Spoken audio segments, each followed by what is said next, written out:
Bonjour à tous, j'espère que vous allez bien. Une petite vidéo peut-être un peu surprenante, mais avec beaucoup de douceur, je m'approche un peu de votre cœur et j'aimerais vous inviter à écouter et à vous poser la question de savoir est-ce que vous entendez l'âme du monde? L'âme du monde qu'on entend effectivement quand on fait silence en soi.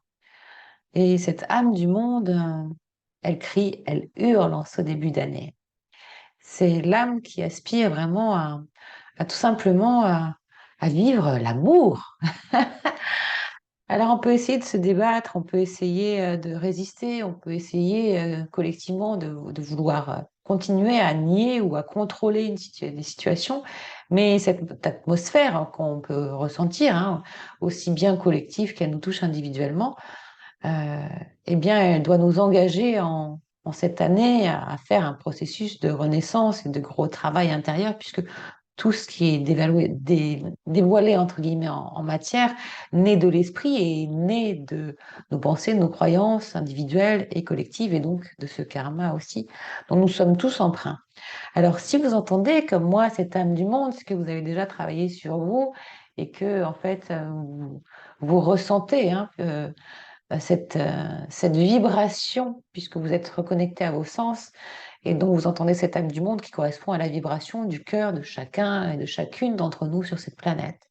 Et c'est une invitation, je pense, du coup, avec cette responsabilité qui nous engage quelque part, puisqu'on a cette connaissance que d'autres n'ont pas encore, et qui sont en quête et en soif et en mal d'amour, eh bien, c'est une invitation aussi à mettre finalement beaucoup plus d'amour dans nos vies et à remettre le sacré de manière non dogmatique, mais dans nos rapports à notre environnement, dans nos relations bien sûr familiales, à mettre la paix, dans nos relations avec nos enfants, dans nos relations euh, dans nos relations sentimentales, bien sûr, dans nos relations amicales et dans nos relations professionnelles.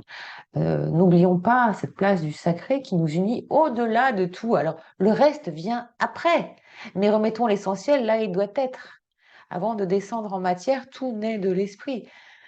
Si la pensée n'est pas juste ou s'il manque, entre guillemets, cette essence, forcément, la réalisation ira droit au mur, catastrophe, échec.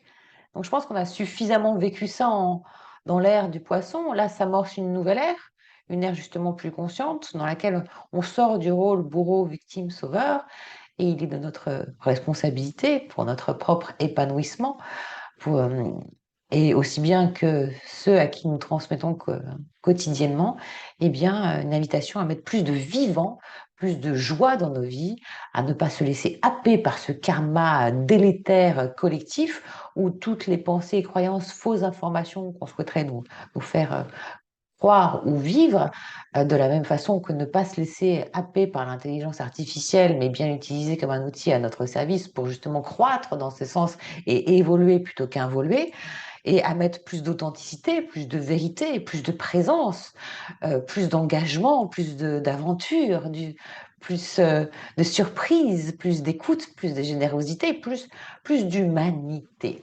Donc c'est une invitation à s'humaniser en 2024. Je voulais juste vous faire cette petite vidéo qui aussi pour moi est un dépassement car quelque part elle est juste authentique là dans l'instant présent telle qu'elle doit être. Vous serez peut-être un, deux, plusieurs à la regarder, à l'écouter. En tout cas, je vous remercie de vos commentaires sur cette vidéo. Je vous remercie de votre écoute si vous l'avez écoutée jusqu'au bout et je vous souhaite une très très belle semaine.